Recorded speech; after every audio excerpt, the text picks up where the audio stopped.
마틴 루터의 생애 두 번째 부분이고요. 1517년부터 마틴 루터가 죽는 1546년까지를 다루려고 합니다. 그렇지만 중간에 다루어야 될 내용들이 좀 많아서 목표는 마틴 루터의 임종 때까지 하려고 하지만 혹시 못하더라도 그때 조금 남겨놓고 다음 시간에 이어서 그렇게 하도록 하겠습니다. 오늘은 마지막 부분에 함께 고민하고 생각할 부분을 나누기보다는 중간중간에 그때그때 나눌 예정이거든요. 그래서 그때그때 들으시고 또 개인에게 적용하는 그런 시간 가지시면 좋겠습니다. 지난 시간 마지막 부분에서 1517년 10월 31일 마틴 루터가 비텐베르크 대학 안에 있는 채플 예배당 입구에 95개조 반박문을 붙이면서 그것이 종교개혁의 도화선이 됐다. 그리고 거기서 강의를 마쳤죠. 그때 루터의 경우에는 자기 자신이 종교개혁을 일으켜야겠다고 생각을 했거나 자기 스스로를 종교개혁가라고 생각한 적이 전혀 없었어요. 자기의 그냥 소신대로 했던 하나의 행동이 그 당시 유럽 전역을 개혁의 도가니로 몰아넣었던 그런 사건이었죠. 그래서 그 개혁의 사건이 앞으로 어떻게 전개되는지 오늘 내용을 통해서 살펴보도록 하겠습니다. 종교개혁의 폭탄을 터뜨린 루터의 신학과 루터 교회는 그 이후에 루터의 네 번의 논쟁을 거치면서 형성이 되고 또 정리가 되어 갑니다. 그 논쟁 중에 가장 첫 번째 부분이 1518년에 있었던 하이델베르크 논쟁이에요. 제가 강의 중에도 뭐 몇 월 며칠이라는 걸 언급할 때도 있고 또 강의 안에도 보면 날짜가 정확하게 기록되어 있는 부분이 있어요. 그 부분을 뭐 여러분이 보시면 아 이걸 어떻게 다 외우나 또 복잡하다 이렇게 생각하실 수 있는데 역사니까 그러한 자료들이 근거로 남겨져 있어야 되니까 제가 밝혀진 부분들은 기록을 해놨거든요. 그래서 참고하시는 용으로 보시면 되겠습니다. 95개조 방방문 사건이 일어날 때만 해도 당시 교황이었던 로마 교황 레오 10세의 경우에는 마틴 루터의 그러한 활동들에 대해서 별로 관심을 가지지 않았습니다. 그런데 이러한 일들이 계속 진행되자 로마 교황 레오 10세가 어거스틴 수도회 회장에게 루터를 이단자로 정죄하라고 지시를 해요. 그런데 그 사람이 자기의 그러한 책임을 루터의 스승이었던 요한 스타우피츠에게 넘겨요. 루터의 스승은 루터를 참 많이 아꼈잖아요. 그리고 루터가 참 고민할 때 조언도 했던 그런 스승이자 멘토였죠. 그래서 루터를 보호하기 위해서 이단으로 정죄를 하지 않고요. 하이델베르크로 초청을 해서 어거스틴 수도사들이 있는 앞에서 자신의 그러한 신학들을 주장들을 변론하라고 제시를 해요. 그러면서 그때 네가 다른 거 이야기하지 말고 비텐베르크의 복음 신학에 대해서 말을 해라 이렇게 조언도 하죠. 이때 발표했던 루터의 신학의 내용이 바로 십자가 신학으로 잘 알려져 있는 부분이거든요. 루터는 40개 조항으로 된 십자가 신학을 잘 정리해서 수도사들 앞에서 발표했고요. 이러한 시간들을 통해서 이때 루터는 새로운 동지를 많이 얻게 됩니다. 그중에 가장 대표적인 인물 두 사람이 누구냐면 마틴 부서라는 사람하고 루터의 제자인 멜랑흐톤이죠. 그중에 마틴 부서의 경우에는 나중에 박해를 피해서 영국으로 피신을 가는데 그때 토마스 크랜마와 함께 공동 기도서를 작성하는 데 있어서 아주 결정적인 기여를 했던 종교개혁가거든요. 이러한 그 두 사람의 든든한 동지를 이 하이델베르크 논쟁 때 얻게 됩니다. 큰 수확이죠.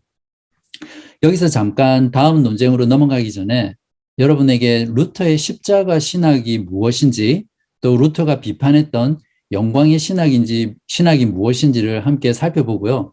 또 여러분에게 좀 도전하고 또 우리의 신앙을 돌아보는 그런 시간을 좀 가졌으면 합니다. 십자가 신학은 루터의 핵심적인 신학이거든요. 루터가 근거로 삼았던 성경 구절은 주로 고린도전서 1장의 내용을 통해서 루터는 십자가 신학을 정리하는데 그중에 21절과 25절에 이런 말씀이 있습니다. 하나님의 지혜에 있어서는 세상이 자기 지혜로 하나님을 알지 못함으로 하나님께서 전도에 미련한 것으로 믿는 자들을 구원하시기를 기뻐하셨도다. 25절에는 하나님의 어리석음이 사람보다 지혜롭고 하나님의 악하심이 사람보다 강하니라. 십자가 신학을 정리를 하면 이렇습니다. 십자가는 루터의 중심이었고 또 다른 모든 루터의 생각과 사상과 교리는 십자가로부터 나왔습니다.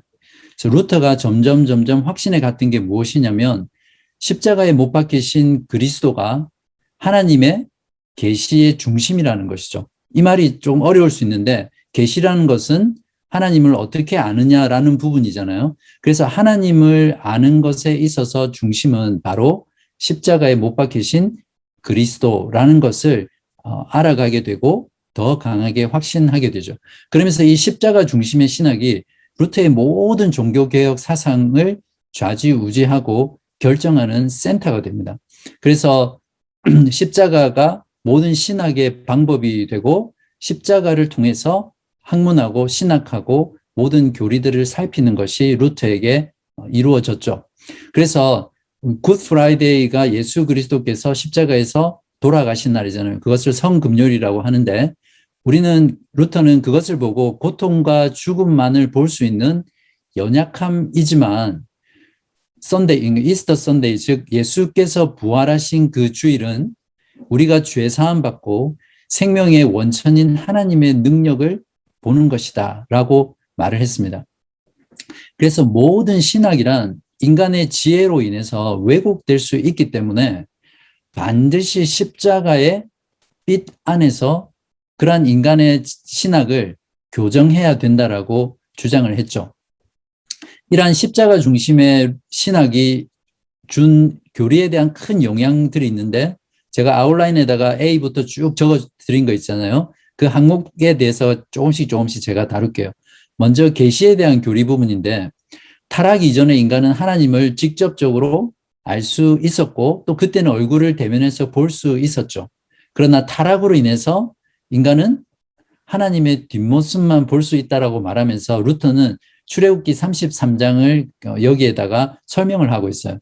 그러므로 인간의 타락 이후부터는 인간은 결코 하나님의 완전한 영광의 얼굴을 볼 수 없게 되었다라고 말을 하면서 그렇지만 그리스도의 십자가의 굴욕과 고통 안에서 하나님의 영광의 얼굴을 볼 수 있다. 이렇게 가르쳤습니다. 그러므로 어떻게 되죠?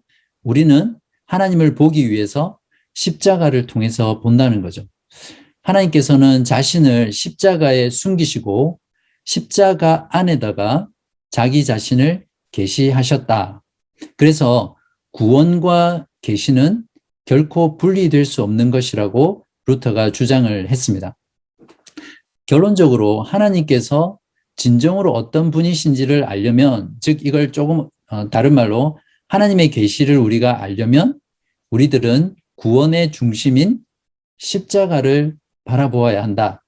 이렇게 말했습니다. 바로 이러한 부분이 중세 중기 이후부터 해서 로마 가톨릭의 기둥을 형성했던 스콜라 신학과 완전히 다른 부분이었죠.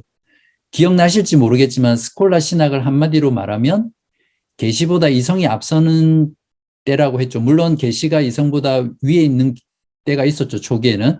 그래서 스콜라 신학의 경우에는 인간이 이성을 통한 회의와 자연 신학을 통해서 하나님을 알 수 있다라고 보았거든요. 그러나 루터는 인간의 타락으로 인해서 결코 인간의 이성적인 활동을 통해서 하나님을 온전히 알 수 없다라고 말을 했고요. 스콜라 신학은 그래서 결국 로마 가톨릭의 신학인데 루터는 무엇이라고 불렀냐 하면 영광의 신학이라고 불렀습니다. 그 다음에 성경에 대한 교리의 부분에 있어서도 이러한 십자가 중심의 신학이 모든 교리에 미치는 거예요. 그래서 십자가가 없이는 성경은 닫힌 책이라는 거예요. 모든 성경의 부분은 십자가에 대한 주석이다라고 말을 했습니다.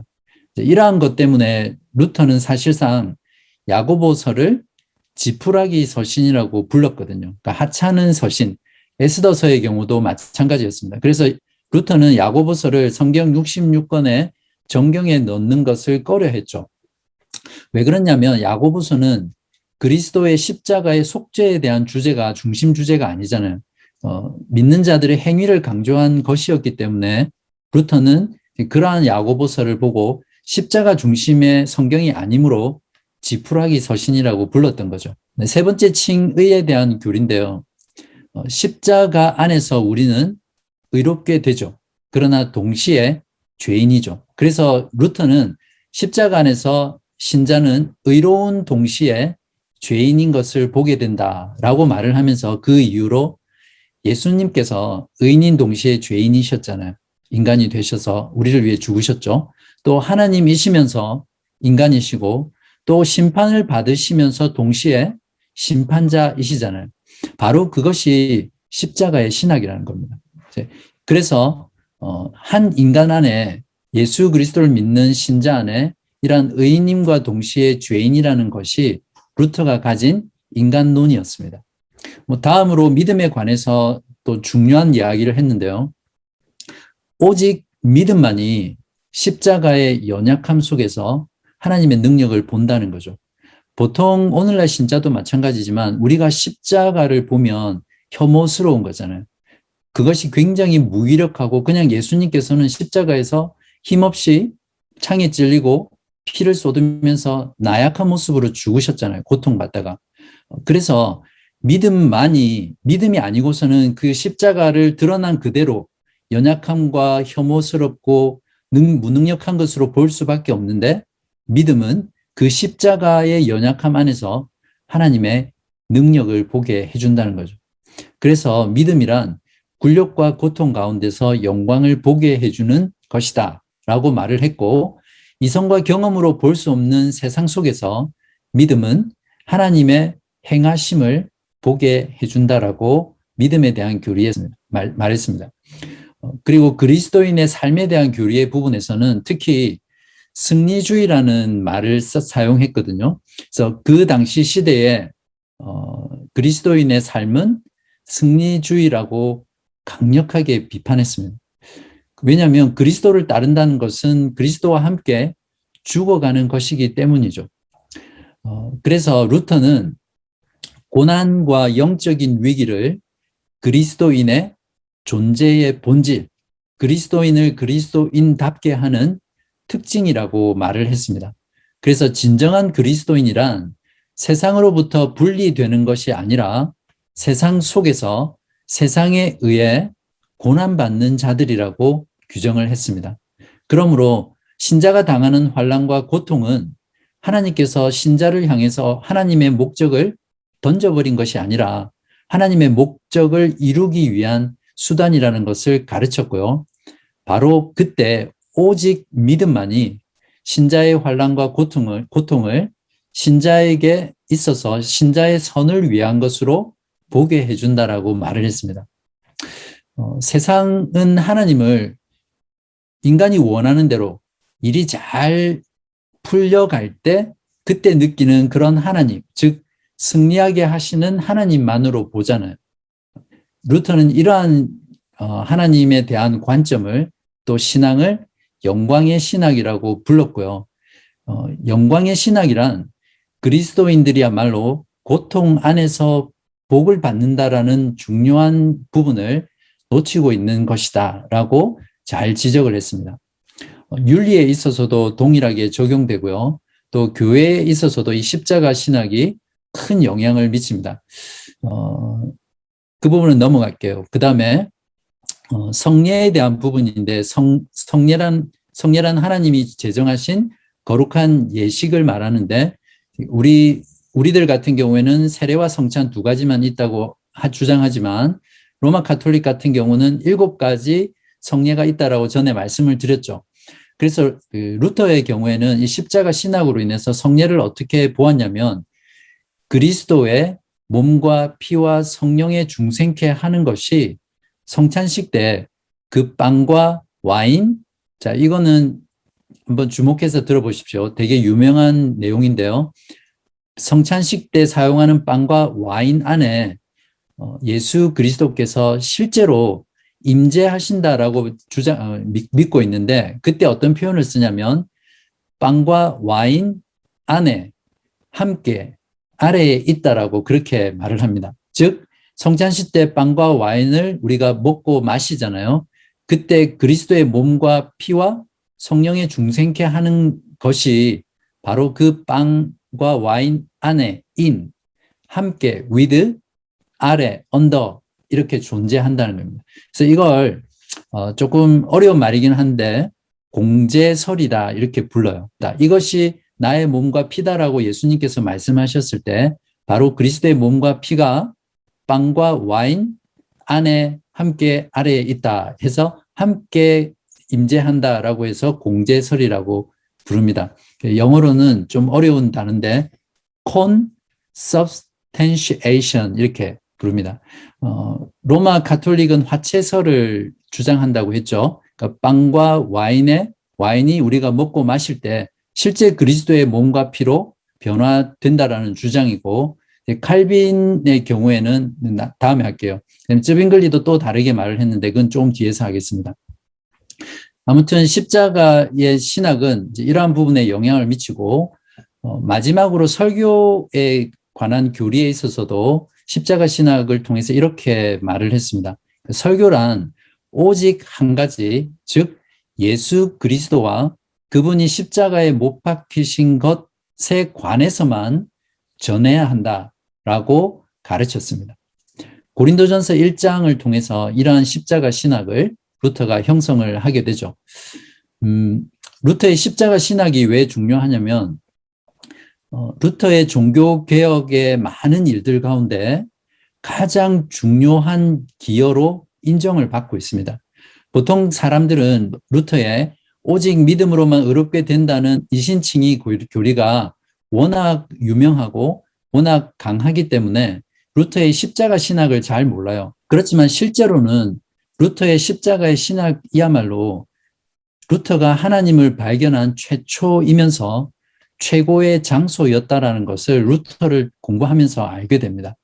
이러한 루터의 십자가 신학을 이해하는 것이 루터에 대한 보다 깊이 있고 풍성한 이해라고 할 수 있습니다. 루터 이전에는 그 누구도 기독교의 교리를 십자가 신학을 통해서 다룬 사람이 없었거든요.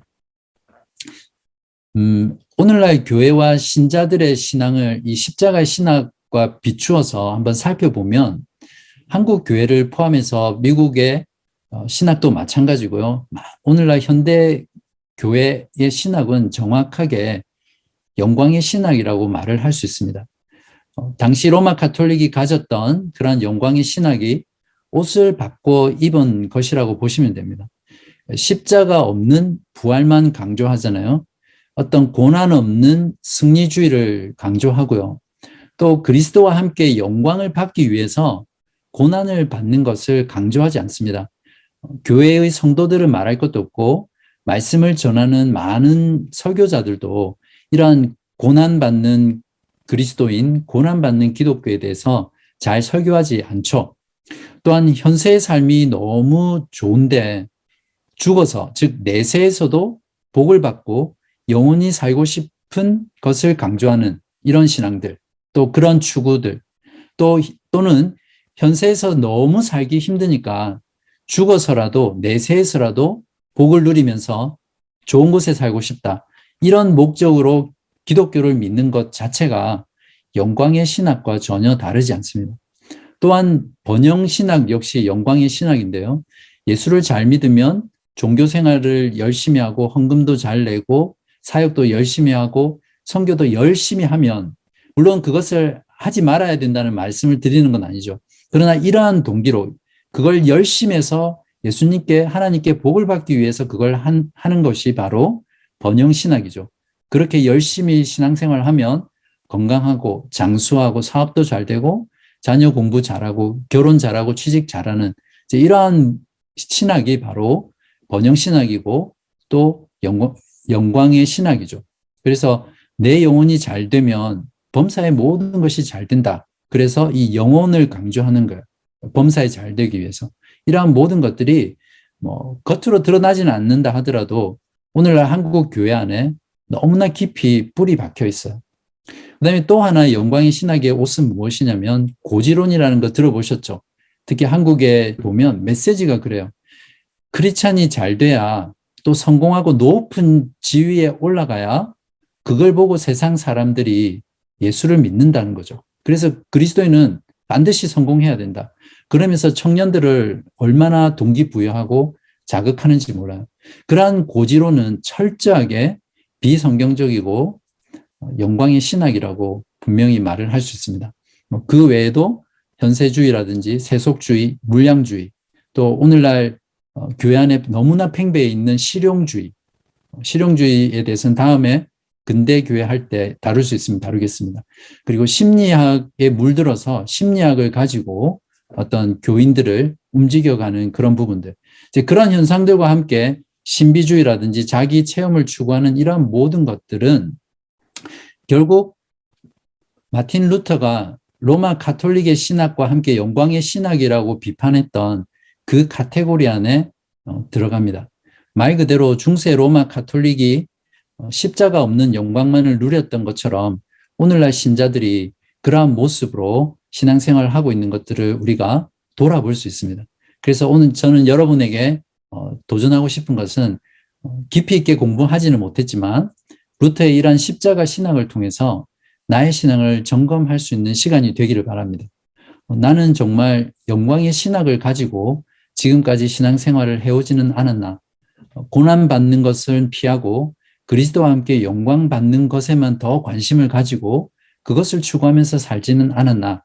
그런 것들을 함께 돌아보는 시간이 됐으면 좋겠습니다. 두 번째 논쟁은 아우구스부르크에서 있었던 논쟁인데요. 1518년 11월에 있습니다. 아무튼 이 논쟁을 마치고 루터는 체포될 것에 대한 불안감으로 밤에 몰래 도시를 빠져나가죠. 그러다가 3차 논쟁이 진행되는데요. 그것은 라이프치히 논쟁이라고 불러요. 1519년에 요하네스 에크라는 앙골슈타트 대학 교수가 있는데 정말 탁월한 신학자였어요. 나름대로. 이 사람이 루터가 주장한 그러한 신학과 교리들을 가지고 공개 토론을 하자라고 요청을 했습니다. 이때 루터는 자신의 친구이자 또 제자인 멜랑흐톤과 또 친구인 카를 슈타트와 함께 참석을 해서 논쟁을 하게 됩니다. 이 논쟁 때 루터는 주로 구원과 관련해서 교리들을 다루었고요. 또 로마 교황의 지상권, 그 말은 로마 교황이 지상에 있는 모든 교회의 최고 우두머리다, 교회의 머리다라는 부분이죠. 그러한 부분들과 로마 가톨릭 교회가 정말 사법권을 가지고 있는지 그러한 것에 대한 개혁안을 가지고 논쟁을 했죠. 그리고 성경의 권위가 모든 교회 회의나 또 교황보다 더 높은 최종 권위에 있다라는 것을 이때 주장했습니다. 정작 요하네스 에크는 루터의 이러한 반론에 전혀 대답할 수가 없었어요. 그들이 가지고 있는 신학 자체가 워낙 거짓 위에 세워진 것이기 때문에, 그리고 성경이 아니라 교회의 전통 위에 세워진 것이기 때문에 대답하는 것 자체가 궁색해졌죠. 그러니까 이 요하네스 에크는 원래 말발로 안 되거나 딸리면 좀 이상한 방법을 쓰잖아요.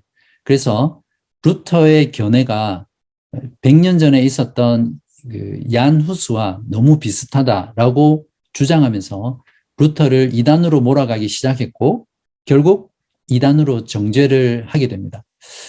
그러나 놀랍게도 이 논쟁을 지켜보던 라이프치히 대학생들이 오히려 이단으로 정죄되었던 루터를 동조하게 되고요. 이때 많은 사람들이 루터주의로 개종을 합니다. 그러면서 이때부터 루터는 대중적인 지지자들을 많이 형성하게 되죠. 그러니까 오히려 루터에게는 위기의 순간이 종교개혁의 측면에서는 더 유익한 그런 시간들이었다라고 우리가 볼 수 있습니다. 라이프치히 논쟁 이후에 교황 레오 10세가 어떤 행동을 합니다. 교황 레오 10세는 아까도 말씀드렸지만 마틴 루터가 95개조 반박문을 붙일 때만 해도 루터에 대해서 어떻게 이야기했냐면 술에 취한 독일인이라고 했어요. 그래서 술에서 깨면 루터가 자기 입장을 철회할 것이라고 생각을 했거든요. 그래서 가만히 놔둔 거예요. 근데 이게 점점 지켜보니까 그게 아니거든요. 3년 뒤에 라이프치히 논쟁이 있고 나서 교황 10세는 루터가 영원히 그 술에서 깨지 않을 것이다 라는 것을 깨닫게 되고요. 드디어 1520년 6월 15일 루터의 95개 조항에 대항하기 위해서 교서를 공포하는데요. 그 교서의 제목이 주님이여 일어나소서라는 것이었습니다. 그 내용이 어떤 내용이었냐면 레오 교황 10세는 60일간 루터에게 말미를 줍니다. 그리고 그 기간 안에 루터가 했던 모든 주장을 철회하라고 하죠. 만약에 철회하지 않을 경우에는 루터와 루터의 동료들까지도 모두 파문시켜 버릴 것이라고 위협을 합니다. 그때 그 교서에는 어떤 내용이 또 있었냐면 루터를 향해서 레오 10세가 난폭한 돼지가 주님의 포도원에 침입했다 이렇게 비난하면서 루터를 이단자로 선언했습니다. 그리고 루터를 출교하는 내용을 썼죠. 여기서 난폭한 돼지란 누구를 가리키죠? 루터를 가리키고 주님의 포도원은 교회를 가리킵니다. 그러나 실제로는 이 난폭한 돼지는 로마 가톨릭 교회였죠. 그러면서 이 교서 안에는 루터의 작품들 중에서 많은 부분들이 이단적이고 위법적이면서 거짓된 것이라고 정죄했고요.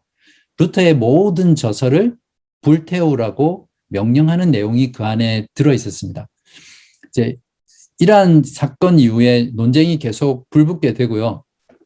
같은 해 1520년 1년 동안 루터는 교회 개혁을 위한 3가지 소책자를 발행을 하는데 독일 귀족에게 고함이라는 책과 교회의 바벨론 유수, 또 마지막으로 그리스도인의 자유라는 그 책을 써서 그 책을 읽었던 독일 국민들과 또 농민들에게 엄청난 영향을 줍니다.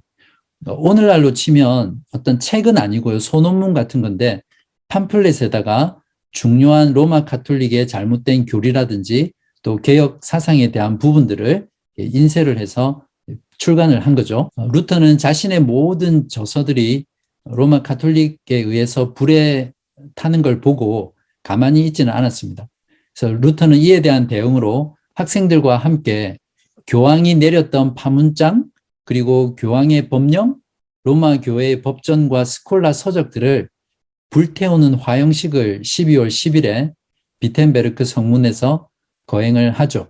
그러다가 루터를 최종적으로 파문하는 교황의 교서가 1521년 1월 3일에 로마에서 공표가 됩니다. 이때부터 루터는 실질적으로 로마 교회에서 출교를 당한 거죠. 전에도 말씀드렸지만 그 당시 로마 교회에서 출교를 당한다라는 의미는 그 개인은 어떤 법적인 권리나 보호를 받지 못한다고 말씀을 드렸잖아요. 그래서 누구든지 루터를 죽여도 그 사람은 살인자가 안 돼요. 그러니까 목숨의 위협이 있는 거죠. 이제 이러한 교서의 효력으로 인해서 루터는 숨어서 자기를 보호해주는 영주 안에서만 살아야 됐습니다. 신성 로마 제국 안에서 일어났던 이단 정죄였기 때문에 절차적으로는 신성 로마 제국의 황제의 허가가 있어야 됐거든요. 그래서 교황이 황제 카를 5세에게 교회의 판결을 그대로 루터에게 집행해 달라고 요청을 합니다.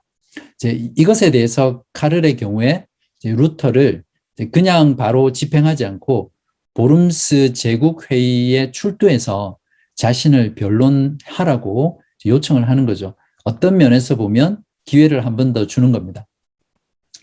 이때 황제 카를 5세는 루터에게 약속을 해요. 어떤 약속을 하냐면 호송할 때 안전을 보장하겠다. 그렇게 약속을 하고요. 제국회의에 참석해서 자신의 주장을 어떤 질문들 몇 개의 대답만 하면 된다라고 말을 합니다. 이 장면이 어디서 많이 들어본 것 같지 않으세요? 지난 몇 주 전에 했던 내용인데 100년 전, 정확하게는 1415년이죠. 체코의 황제가 야누스에게 신변의 안전을 보장하고 콘스탄트 종교회의에 출두하라고 하죠. 거기에서 자신의 주장들을 변론하라고 했습니다. 그죠? 그런데 그 약속을 다 깨버리고 결국 이단으로 정죄하고 화형을 시킨 일이 있었잖아요. 그러니까 루터도 과연 보름스 제국회의에서 이단으로 정죄되고 야누스처럼 배신당하고 화형이 될 것인지 아니면 안 될 것인지 궁금하시죠? 안 되니까 다루겠죠. 네. 자, 이제 보름스 제국회의가 있는 곳을 한번 가봅시다. 1521년 4월에 열렸는데요. 이제 보름스 회의라는 말을 보면 재밌어요. 영어로는 Imperial Diet of Worms라고 그렇게 하거든요. 그러니까 라틴어로 디엣인데 다이어트죠. 그러니까 번역 그대로 하면 지렁이 식단이라는 그런 뜻입니다. 1521년 4월에 루터는 죽음을 각오하고 제국회의에 참석하러 갑니다. 그때 루터는 이런 말을 남깁니다. 우리는 보름스에 입성할 것이다. 지옥의 모든 문들과 하늘의 모든 권세들이 막으려고 할지라도 거기서 우리의 사명은 마귀를 쫓아내는 것이다. 어떻습니까? 루터가 참 멋있죠. 루터는 4월 16일 아침 10시에 보름스에 도착하고요. 이때 찬송을 부르며 입성하는데 여러분이 잘 아시는 내주는 강한 성이요라는 찬송을 이때 부르면서 아주 고무당당하게 들어가게 됩니다. 보름스에 도착한 다음 날 1521년 4월 17일에 루터는 많은 증인들로 가득 찬 제국회의에 출두해서 이단 신문을 받습니다. 오늘날로 치면 청문회를 받는 거죠. 루터는 이때 대주교의 고문관이었던 에크로부터, 이 에크는 아까 말했던 요하네스 에크와는 다른 사람입니다. 두 가지 질문을 받았고요. 그리고 거기에 대해서 답을 했어야 됐습니다. 첫 번째 질문이 무엇이었냐면 그대의 이름으로 출판된 이 책들을 그대의 것으로 인정하는가? 루터가 대답합니다. 예, 제 것이 맞습니다. 그렇게 시인하고 저에게는 제가 쓴 책들이 더 많이 있습니다. 이렇게 대답을 했습니다. 두 번째 질문은 그대는 이 책들에서 쓴 내용을 철회할 준비가 되어 있는가? 이렇게 질문을 받았고요. 루터는 이 질문에 대해서 하루의 시간을 더 달라고 요청을 합니다. 그날 저녁에 요하네스에게 이런 내용의 편지를 썼는데요. 내일 나는 철회에 대한 답변을 할 것이다. 생각할 시간을 달라는 요청을 받아들였지만 이 하루 이상은 허락이 안 될 것이다. 그러나 나는 그리스도께서 내게 베풀어 주시는 한 영원히 한 글자도 철회하지 않을 것이다. 이렇게 말을 했습니다. 그리고 다음 날 4월 18일 청문회를 받으면서 두 번째 질문이었던 자신의 모든 책들의 내용을 철회할 것인지에 대한 질문을 다시 받게 되었고 또 거기에 대해서 루터는 한참을 있다가 황제 앞에서 매우 대담하게 이렇게 답을 했습니다. 성경의 증거와 명백한 이성에 비추어 나의 유죄가 증명되지 않는 이상 나는 교황들과 교회 회의의 권위를 인정하지 않겠습니다. 사실 이 둘은 오류를 범하여 왔고 또 서로 엇갈린 주장을 펴왔습니다. 내 양심은 하나님의 말씀에 사로잡혀 있습니다. 나는 아무것도 철회할 수 없고 또 그럴 생각도 없습니다. 왜냐하면 양심에 반해서 행동하는 것은 안전하지도 못할 뿐만 아니라 현명한 일도 아니기 때문입니다. 하나님이여 이 몸을 도우소서.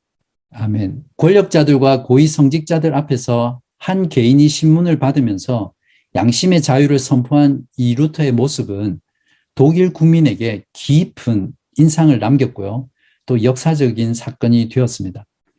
이 시점을 기준으로 루터는 더 이상 로마 카톨릭과 영원토록 회복 불가능한 그런 관계가 되죠.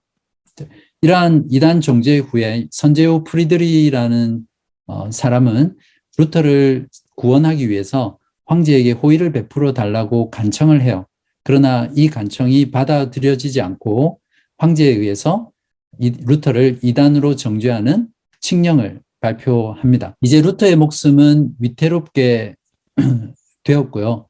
루터는 자신의 생명이 언제 죽을지 모르는 그러한 순간 가운데 살아야 될 운명이 되었습니다.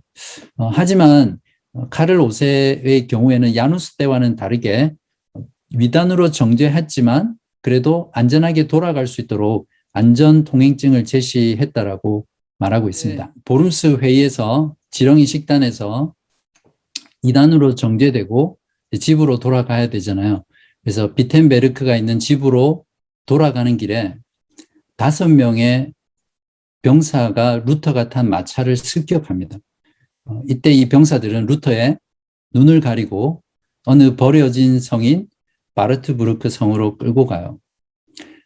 이단으로 정죄되어서 죽을 수도 있는 상황에 이제 납치까지 돼서 감금까지 당했습니다. 참 어떻게 보면 기구한 운명이라고 할 수 있죠.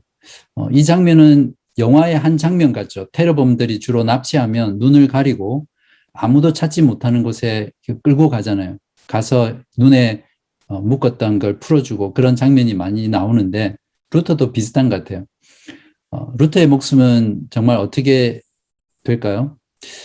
이걸 루터의 납치 사건이라고 그렇게 하는데 다름 아닌 이 납치 사건은 루터의 생명을 건지기 위해서 루터의 후원자였던 선제후 프리드리히가 꾸민 일입니다.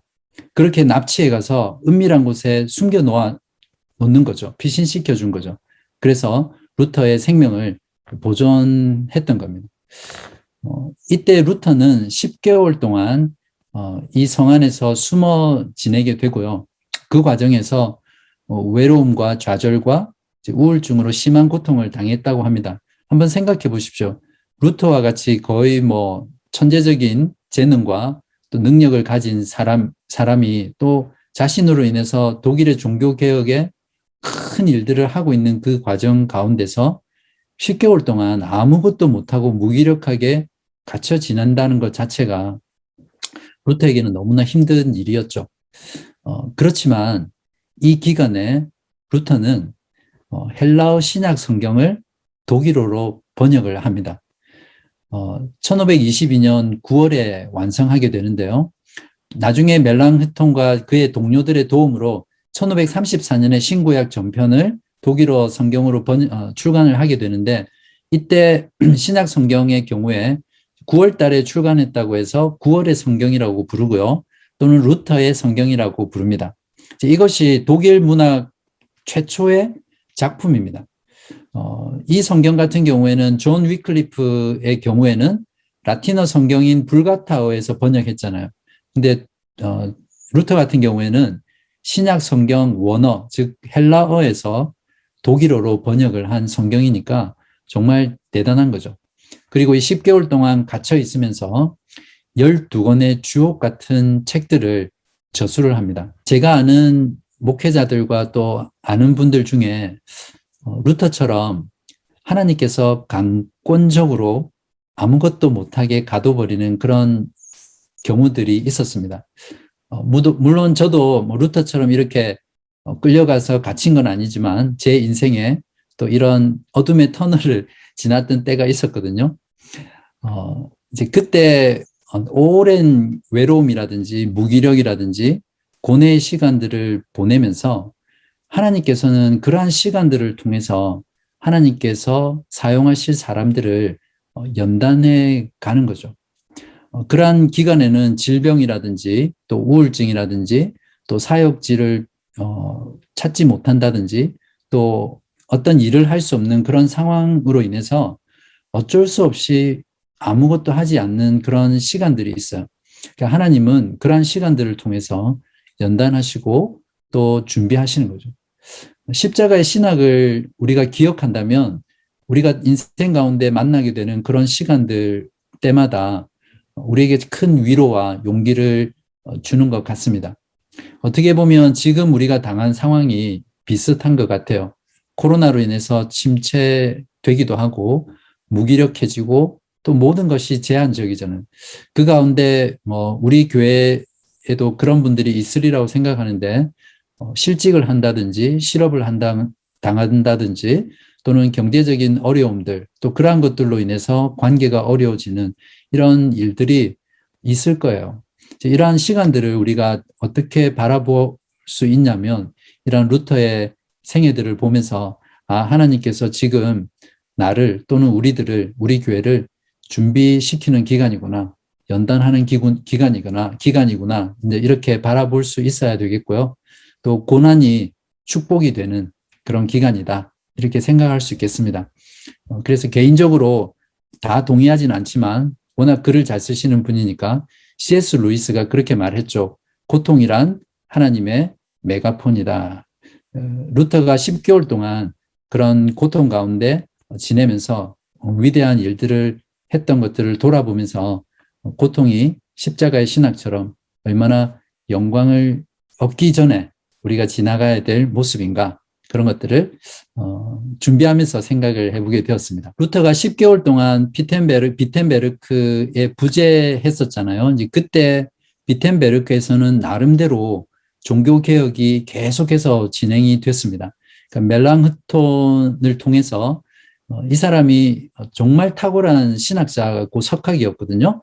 그래서 루터의 신앙과 신학 사상을 조직적으로 엮은 책을 출간하는데 그것이 신학개요라는 책입니다. 오늘날로 치면 조직신학 책이죠. 그게 1521년 12월에 출간이 되고요. 또 루터의 친구였던 동료였던 칼 슈타트 교수는 루터의 종교개혁의 사상을 루터보다 훨씬 더 과격하고 또 급진적으로 추진을 했습니다. 그래서 최초로 성찬식을 라틴어가 아니라 독일어로 집례하면서 2,000여 명의 교인들에게 떡과 포도주를 나누어 주죠. 그 당시에 제가 전에도 말씀드렸지만 일반 평신도들의 경우에는 잔은 받지 못했거든요. 떡만 받았거든요. 뭐 여러 가지 이유가 있었는데 하나의 이유는 잔을 주면 흘릴까 봐 잔을 안 줬다고 합니다.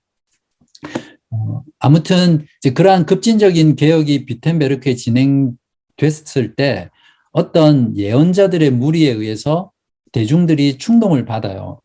그러면서 비텐베르크 안에 어떤 무질서가 행행하게 되고 그것이 점점 더 진행되면서 걷잡을 수 없게 됩니다. 결국 프리드리히에 의해서 그러한 급진적인 종교 개혁 운동이 중단되고요. 나중에 루터는 돌아와서 칼슈타트가 일으켰던 그런 급진적인 개혁을 아주 호되게 꾸짖습니다. 그것 때문에 칼슈타트와 루터는 처음에는 동료였지만 이제 갈라지는 결정적인 계기가 되죠. 루터가 썼던 책들과 또 보름스 제국회의 사건을 통해서 이제는 독일 전역으로 루터의 종교개혁이 바람을 일으키게 되고 확산되게 됩니다.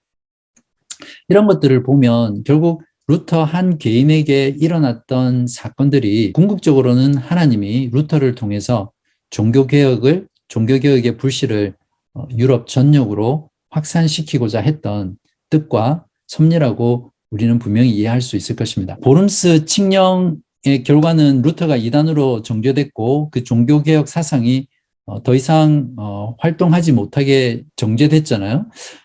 그런 칙령에도 불구하고 루터의 종교개혁이 신성로마 제국의 황제나 또 로마 교황의 저항 없이 또 교회의 저항 없이 전역으로 확산될 수 있었던 이유가 있습니다. 그게 무엇이냐면 그 당시에 막강한 권력을 가졌던 황제 카를 5세가 집 밖의 일로 너무 바빴어요. 그래서 집안일을 하거나 집단속을 할 시간이 없었습니다. 즉 투르크족이라든지 외부의 침략이라든지 자신의 권력을 유지하기 위해서 끊임없이 외부로 나가서 전쟁에 대응을 했었거든요. 그러다 보니까 국내의 정치적인 영향력이 점점 줄어들게 된 거죠. 그런 틈을 타서 여러 지역의 제후들이 종교개혁 운동을 지지하게 됐고 또 후원하게 됐습니다. 이것 또한 하나님의 놀라운 섭리죠. 이러한 상황들로 인해서 마틴 루터가 이단으로 정죄됐음에도 불구하고 유럽으로 확산될 수 있었다는 것을 우리가 이해해야 합니다. 그렇지만 여전히 종교개혁을 반대하는 많은 가톨릭의 제후들이 있었고 이제 그러한 제후들의 세력들로 인해서 독일의 경우에는 종교적으로는 가톨릭 측과 프로테스탄트 측으로 양분되게 되죠. 그러는 과정에서 1525년 5월 종교개혁의 은밀한 지지자였던 프리드리히 선제후가 임종을 맡게 됩니다. 조금 전에 말씀을 드렸듯이 특별히 그리스도인의 자유라는 책은 농민들에게 굉장한 동기를 부여했고요. 큰 영향을 주었거든요. 이제 그러한 루터의 글을 읽고 농민들이 전쟁을 일으킵니다. 그러니까 소유주였던 영주 계급들의 과다한 세금과 소작료로 인해서 그 불만이 하늘을 찌를 듯한 상태였거든요. 그러면서 사회 개혁에 대한 열망에 목말라 있었습니다. 이제 그러한 과정 가운데 루터의 개혁을 보면서 사회를 개혁해야겠다는 의지에 불타게 되고 결국에는 영주들의 착취에 못 견디고 봉기를 일으키게 됩니다. 마치 프롤레타리아 혁명같이 그런 셈이죠. 민중 봉기가 일어난 거죠. 처음에는 농민들의 그런 용기와 또 대담함들에 대해서 루터가 지지를 했습니다. 그러나 이제 이들이 점점 과격해지는 것을 보고 평화에 대한 충고를 하는데 이런 말을 했습니다. 예수 그리스도를 따르는 사람들은 결코 잘못된 것을 바로 잡는다는 명목으로 무력을 사용해서는 안 된다라고 경고를 했습니다. 분노하는 농민들을 위해서 루터는 작센 지역을 다니면서 설교로 설득하려고 많은 노력을 했죠. 그럼에도 불구하고 1525년 4월 말에 농민들이 흥분을 하게 되고요. 결국 40여 개 수도원과 수많은 성을 파괴하고 또 폭력을 일삼고 심지어는 학살을 자행하는 일까지 했습니다. 이에 대해서 루터는 처음엔 지지했던 입장을 완전히 철회하고 반대의 입장에 서서 살인하고 강도질하는 농민 폭도들에 반대하여라는 글을 쓰게 됩니다. 여기에서 루터는 농민들을 미친 개라고 표현하면서 그들이 내놓았던 12개의 조항을 거짓이라고 비난하고 또 농민들에게 분노하게 되죠. 그런 과정에서 루터는 이제 소요를 진정시키기 위해서 당국에다가 개입을 해달라고 호소했고요. 당국에게 농민들의 무도한 행위를 반드시 다스려 줄 것을 부탁을 했습니다. 결국 1525년 5월 15일 전투에서 농민들은 참패를 하게 되고 이들을 주동했던 토마스 민치라는 사람은 체포되고 처형을 당합니다. 제일 지난 시간 제가 말씀을 드렸었는데요. 이 사건으로 인해서 루터의 개혁이 전혀 다른 방향으로 다시 움직여가요. 이러한 일들로 인해서 군주들과 귀족 편에서 종교개혁을 주도하는 또 다른 형태의 종교 유착이 일어나죠. 이후부터는 세속 권력들인 군주들이 종교개혁을 주도하게 되고요. 이것으로 인해서 루터의 종교개혁은 결국 한계에 부닥치게 됩니다. 그래서 루터파는 북유럽인에게만 국한되는 종교개혁으로 끝나게 되죠. 나중에 다루겠지만 스위스 개혁파와 칼빈의 종교개혁은 북유럽뿐만 아니라 유럽 전역과 결국 영국 스칸다나비아 반도 전역에까지 종교개혁을 영향을 미쳤던 그런 폭넓은 종교개혁이 일어날 수 있었던 데 반해서 루터 처음 종교개혁을 시작했던 루터의 개혁은 이러한 정교 유착으로 인해서 한계에 봉착하게 됩니다. 비슷한 시기에 에라스무스라는 인문주의 기억나시죠? 그 사람과 자유의지 논쟁을 합니다. 물론 이 에라스무스는 기독교 인문주의자로서 종교개혁에 아주 결정적인 영향을 미쳤죠. 그런데 에라스무스는 루터에 반대해서 자유의지에 대하여라는 책을 출판합니다. 그 내용이 무엇이냐면 구원은 하나님의 은혜로 시작하지만 하나님의 은혜만으로는 안 된다. 그래서 인간과 하나님이 함께 협력을 해야 된다라는 신인 협력설을 주장했고요. 또 하나님께서 구원하시기로 은혜를 주실 때라고 하더라도 신자는 자신의 의지를 통해서 하나님의 은혜에 저항을 할 수 있다라고 주장을 했고 또 최종 구원이 인간의 선택에 의해서 바뀔 수 있다라는 주장을 하게 됩니다. 여기에 대해서 루터는 에라스무스를 향해서 세미펠라기우스주의다라고 비판했죠. 세미펠라기우스주의는 초대교회사 할 때 했었는데요. 그 내용은 조금 전에 에라스무스가 주장했던 내용이 바로 세미펠라기우스주의라고 이해하시면 됩니다. 그러니까 펠라기우스는 펠라기우스인데 반은 펠라기우스주의, 반은 정통신앙 이렇게 섞여 있는 거라고 보시면 돼요. 여기에 대해서 루터는 의지의 속박에 관하여라는 책을 출간하게 되고요.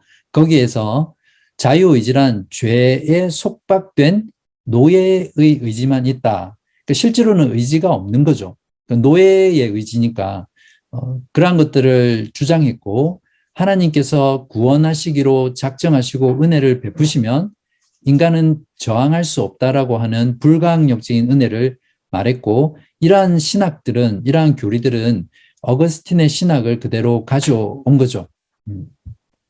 이렇게 해서 에라스무스와 루터는 영원히 결별하게 됩니다. 다음에는 루터의 결혼 생활을 잠깐 살펴보겠습니다. 이러한 농민 전쟁이 일어나고 정세가 정말 복잡한 상황 가운데서 루터는 결혼을 합니다.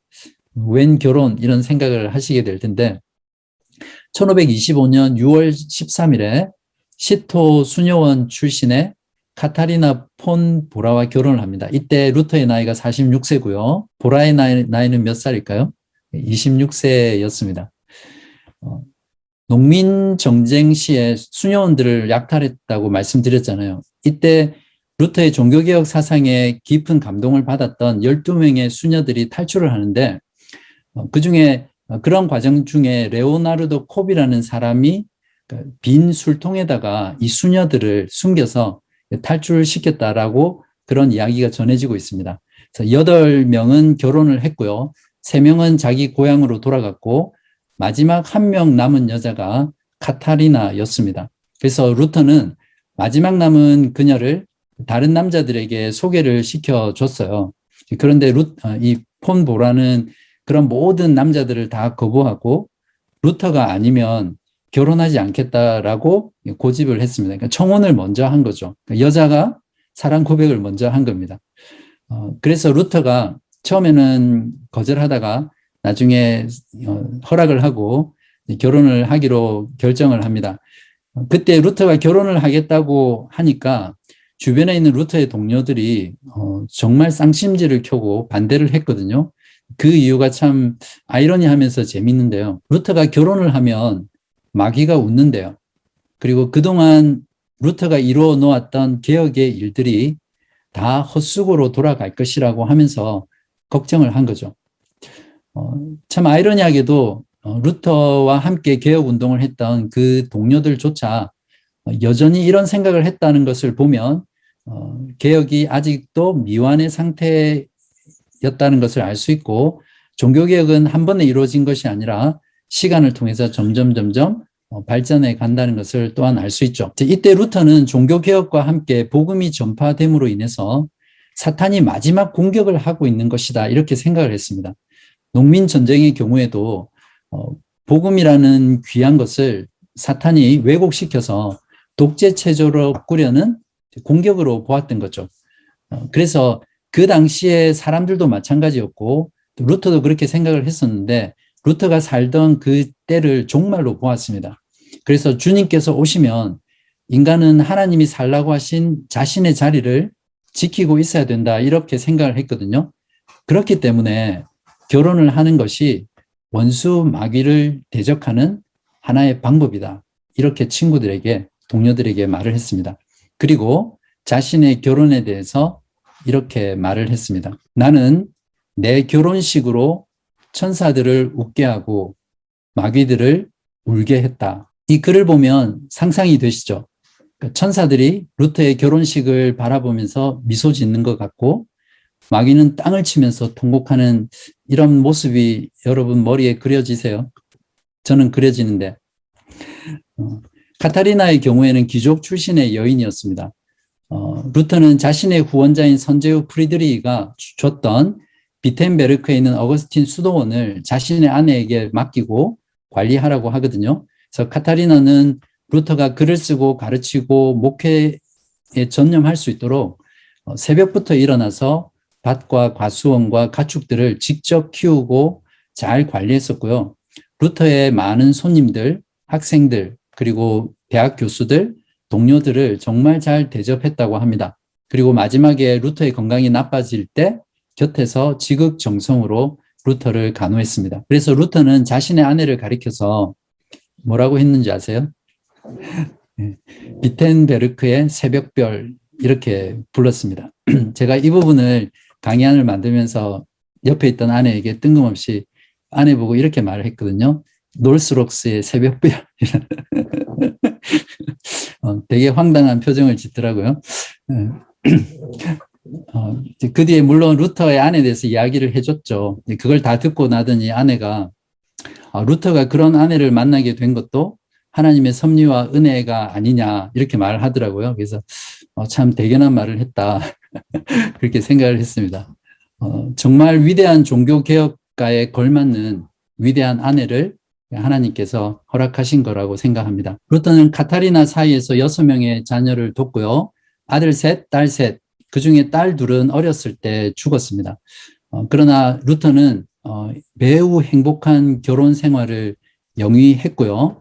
자신의 그런 행복한 결혼과 가정 생활을 멋지게 그려낸 이야기가 식탁 민담이라는 책으로 출간이 되기도 했죠. 루터는 1546년 2월 63세의 나이로 임종을 했고요. 그의 아내 카타리나는 6년을 더 살다가 1552년 12월 20일에 페스트를 피해 이사가는 비텐베르크 대학을 따라 떠나다가 마차에서 떨어져요. 그리고 개울에 빠지게 되면서 폐렴에 걸리게 되는데 그것으로 인해서 결국 죽음을 맞이하게 됩니다. 제가 루터의 결혼에 대해서 좀 더 자세히 말씀을 드린 이유는 무엇이냐면 루터의 결혼은 독신 생활을 그리스도인의 이상으로 보았던 중세의 1000년 동안의 전통을 깨는 그런 대단한 의미를 가진 사건이었거든요. 루터는 종교개혁 사상을 가르치고 글로 쓰고 또 전파한 것뿐만 아니라 오직 성경으로 돌아가서 그 말씀대로 그의 삶 전체를 살았음을 보게 되고요. 그러한 부분에서 우리는 깊은 감동을 받지 않을 수 없죠. 우리가 지금처럼 교회사를 배우는 것도 동일해요. 우리가 지식적으로 무언가를 알기 위해서 배우는 것이 아니라 우리가 배우고 아는 만큼 우리에게는 그렇게 살아야 될 책임이 있고요. 또 그렇게 살아내야 되는 거죠. 우리가 말씀을 해석하고 말씀을 지식적으로 알기 위해서 듣는 게 아니잖아요. 똑같이 우리는 말씀에 순종하고 또 배운 것을 깨닫는 만큼 그것 위에 우리의 삶에 순종이라는 형태로 살아가고 또 그것을 위해서 우리가 배운다라는 것을 꼭 기억하시면 좋겠습니다. 이제 농민 전쟁 이후에 독일은 군주가 종교개혁을 대부분 수용하게 되고요. 이러한 과정 속에서 국가와 교회가 유착을 하게 됩니다. 그러면서 종교적인 문제가 사회적인 문제로 변화되어 가죠. 그러한 과정 중에 1526년 1차 슈파이어 의회가 개최되는데 이때 개최된 내용을 좀 알 필요가 있습니다. 이 회의에서 종교의 자유를 결정하거든요. 그걸 무엇이라고 표현하냐면 죄송합니다. 그 라틴어로 모르지만 그냥 읽을게요. 발음 나는 대로 Cus regio eius religio 이렇게 부르는데 그 지역의 그 종교라는 뜻입니다. 무슨 말이냐면 그 지역의 지배자가 그 지역에 사는 백성들의 종교를 선택할 수 있다라는 자유입니다. 그 지역의 군주나 영주가 가톨릭을 선택하면 그곳에 사는 모든 백성들은 가톨릭을 믿어야 되는 거예요. 만약에 프로테스탄트를 선택하면 그 지역에 사는 모든 백성들은 프로테스탄트가 되는 거죠. 만약에 그게 싫잖아요. 그러면 다른 지역으로 이사를 가면 됐어요. 그러한 종교의 자유를 이때 1차 슈파이어 의회에서 결정을 하게 됩니다. 그런데 문제는 무엇이냐면 이때 로마 가톨릭과 루터교만 인정하고 종교의 자유를 주었어요. 독일 내에 있었던 개혁파에게는 이런 합법적인 종교의 자유를 주지 않았거든요. 그것으로 인해서 개혁파 신앙인들은 많은 박해와 죽임을 그 이후에 당하게 됩니다. 이어서 카를 5세는 독일 군주의 세력이 점점 강해지는 것을 보고 이를 견제하기 위해서 다시 1529년에 2차 슈파이어 의회를 개최를 하게 됩니다. 이때는 종교 관용령이죠. 종교의 자유를 주었던 1차 회의에 있었던 모든 것을 폐지시켜버리고 다시 보름스 칙령을 강행을 합니다. 이제 그렇게 하니까 6명의 독일 군주와 14개의 자유도시가 이러한 칙령에 대해서 강하게 저항을 하게 되고요. 카를 5세에게 항의를 하는 편지를 보냅니다. 그게 1529년인데 바로 이러한 이유 때문에 항의를 했던 사람들에 대해서 항의자들이라는 뜻의 프로테스탄트라는 말이 그때 나왔습니다. 그러니까 즉 로마 가톨릭에 저항했기 때문에 그들을 가리켜 프로테스탄트라고 했던 거죠. 프로테스탄트 같은 경우에는 지난 시간에도 말씀드렸지만 개신교라는 말과 혼용해서 쓰지 않는 게 좋다고 말씀을 드렸죠. 개신교라는 것은 뒤에 나온 용어인데 어떤 구교에서 신교를 구별하기 위해서 또 로마 가톨릭과 구별하기 위해서 뒤에 썼던 말이라고 말씀을 드렸잖아요. 그래서 여기에는 장로교, 침례교, 심지어는 오늘날 오순절교, 그러니까 모든 우리가 말하는 개신교가 다 포함되지만 종교개혁 때 로마 가톨릭에 저항해서 개혁운동을 했던 사람들은 우리가 프로테스탄트라고 부르는 것이 더 용어적으로 합당하다 이렇게 말씀을 드렸습니다. 아무튼 중요한 것은 바로 이때 이러한 과정들을 통해서 우리가 알고 있는 프로테스탄트라는 말이 나왔다는 것입니다. 다음으로 말부르크 담화를 살펴보아야 하는데요. 종교개혁 진영 내에도 루터를 따르는 루터파와 또 쯔빙글리를 따르는 스위스 개혁파 사이에 계속적인 갈등이 있어 왔습니다. 물론 루터와 쯔빙글리가 선봉에서 그러한 갈등들이 있었죠. 그래서 쯔빙글리의 스위스 개혁교회와 루터 교회 사이에 신앙의 일치를 이룰 필요가 있었는데 마틴 부서의 어떤 중재하에 회의가 열립니다. 그것이 바로 말부르크 담화입니다. 제가 이 부분은 지난 시간에도 중요한 부분이라고 말씀을 드렸는데 이때 누가 참석하냐면 루터와 그의 제자인 멜랑흐톤 그리고 루터파들 그리고 쯔빙글리와 부처 등이 참여해서 서로 논쟁을 합니다. 이때 15개 조항 중에서 14개는 일치를 봐요. 그런데 성찬에 대한 조항만큼은 서로 치열하게 공방하다가 결국에는 합의를 보지 못하게 됩니다. 그러니까 루터와 쯔빙글리는 똑같이 로마 가톨릭의 화채설은 거부했지만 루터는 조금 전 말씀드렸던 떡과 포도주의 예수 그리스도께서 실제적으로 몸으로 임재하신다라는 공제설을 계속해서 주장했고요. 쯔빙글리는 상징설이라고 말하는데 그리스도의 신성이 계신 곳에 인성도 함께 계신다라는 칼케톤 회의에 있었던 그 이론에 따라서 이것은 내 몸이니 할 때 이 이다라는 것을 상징한다라는 의미로 해석을 했어요. 그래서 성찬식 때 받는 빵과 포도주는 그리스도의 몸과 피를 상징하는 것일 뿐이다라고 상징설을 주장했죠. 결국에는 이러한 성찬 문제에 대해서 의견의 일치를 보지 못했고 결국 회담은 결렬됩니다. 이때 루터는 스위스 사람들을 더 이상 형제로 부를 수 없다라고까지 강하게 말을 했고요. 이러한 루터의 폐쇄적인 자세가 루터파의 후예들에게 그대로 전수되는 안타까운 일들이 있었습니다. 바로 이 말부르크 담화를 통해서 프로테스탄트 내에도 루터파와 스위스 개혁파 이 둘로 나누어지는 거죠. 원래 로마 가톨릭 교회에서 개혁한 교회로 루터파가 나왔는데 그 프로테스탄트에서 다시 루터파와 스위스 개혁파로 이렇게 둘로 나누어집니다. 이 이후에 종교개혁의 역사들을 쭉 보면 계속해서 이런 파들이 분리되어서 나와요. 이제 그런 역사들을 앞으로 살펴볼게요. 거의 마칠 때가 다 돼가는데 아우크스부르크 회의를 통해서 카를 5세는 가톨릭과 프로테스탄트들이 이제 서로 많이 싸우니까 양측의 견해를 이제 듣고 싶어 했고 이제 거기에서 프로테스탄트 측인 루터교 측과 쯔빙글리 측 그리고 로마 교회 측이 서로 논쟁을 하게 됩니다. 이제 이러한 과정에서 아우크스부르크 회의에는 주로 로마 가톨릭이 다수를 이루었거든요. 이제 그러다 보니까 이제 프로테스탄트 파들의 경우에 신성 로마 제국의 황제는 프로테스탄트에 별로 호의적이지 않다라는 것을 재확인하게 되고 1531년 2월에 슈말칼텐이라는 동맹을 결성합니다. 이 부분은 루터가 죽고 나서 전쟁이 일어나는데 그건 다음 시간에 다룰 겁니다.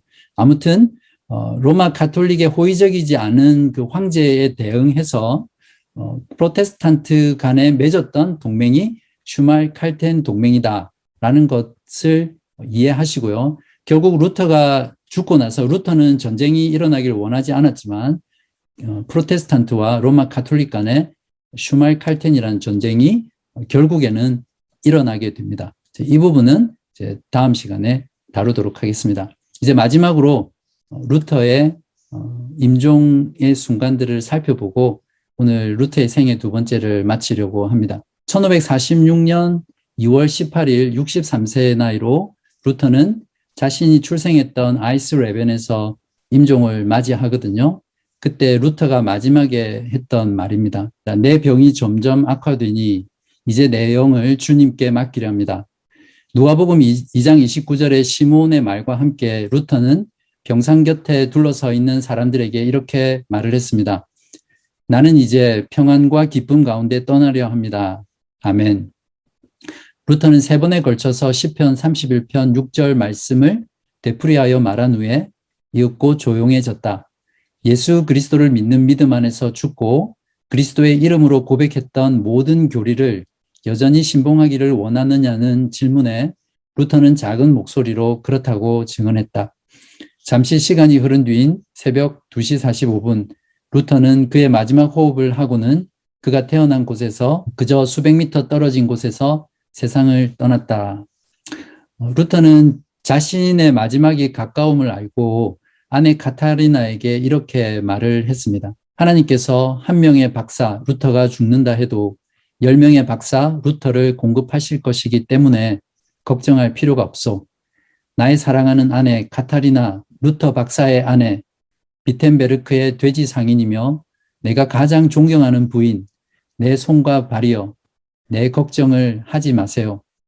내게는 당신이나 모든 천사들을 다 합친다 해도 나를 더 잘 돌보아 줄 분이 있습니다. 그분은 말 구유에 누워 계시고 동정녀 마리아의 품에 계시지만 동시에 전능하신 하나님 보좌 우편에 좌정하신 분이십니다. 내 걱정은 너무 많이 하지 않아도 됩니다. 아멘. 참 아름다운 말이고 멋진 말이죠. 저도 죽을 때 아내에게 이런 유언을 할 수 있을까 좀 생각을 해보게 되었는데 그런데 루터가 죽은 이후에 카타리나에게는 10명의 박사는커녕 한 명의 루터도 없어서 먹을 것을 구하기 위해서 멜랑흐톤에 가서 돈을 빌려야 했다고 합니다. 그러니까 아내를 위해서 아무런 상속이나 어떠한 재산도 남겨놓지 않았다고 합니다. 아쉬운 부분인데 어떻게 보면 말뿐이었던 유언이 아니었나 이런 생각들도 하게 됩니다. 루터 이후에 독일 종교개혁사는 다음 시간에 또 to be continue 하겠습니다. 오늘은 루터의 생애를 통해서 그때그때 부분에서 우리가 생각해 보아야 될 부분을 말씀을 드렸기 때문에 따로 정리는 하지 않고요. 이것으로 루터의 생애 두 번째 시간을 마치도록 하겠습니다. 수고하셨습니다.